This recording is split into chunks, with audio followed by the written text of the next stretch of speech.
Angie Horkan from the Wisconsin Beef Council is here. St. Patrick's Day is right around the corner. Can you believe it? So what does that mean? It's March.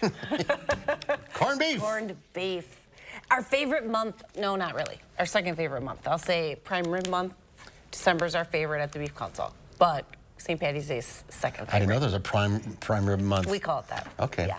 So this is what it looks like? Yeah, so you can, in the store, you can get 2 different cuts of corned beef. And this is a brisket, so you're not buying like a fresh beef brisket. You buy the corned beef brisket, so it's kind of already prepared, it's brined, it's ready for you. But you can buy 2 different cuts.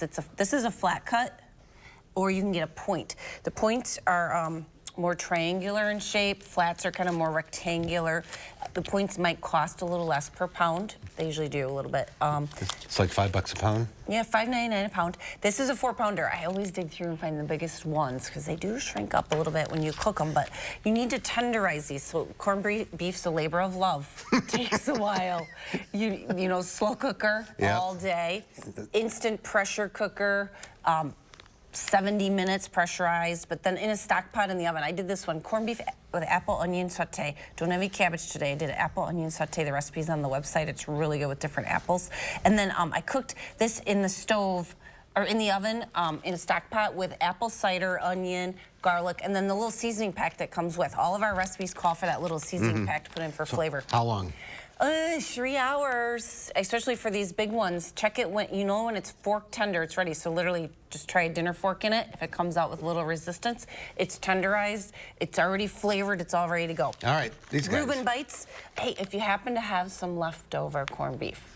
Which you may. Well, if you get a 4-pounder, you might. You may, yeah. So I got a little Reuben bite. So I took a little Reuben sandwich and I made it into an appetizer. Just got a little rye bread from the supermarket.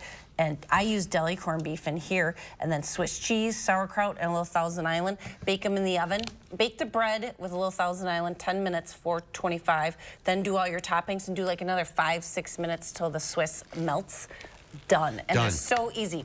And we have tons of other appetizers and recipes on beeftips.com. Homepage, right there, click on As Seen on TV. And then I got a link to, we have a page called All About Corned Beef. Everything you need to know. You got about 2 weeks to go, so. Yes. And there you go. Exciting. Beeftips.com. Beeftips.com. Check it out.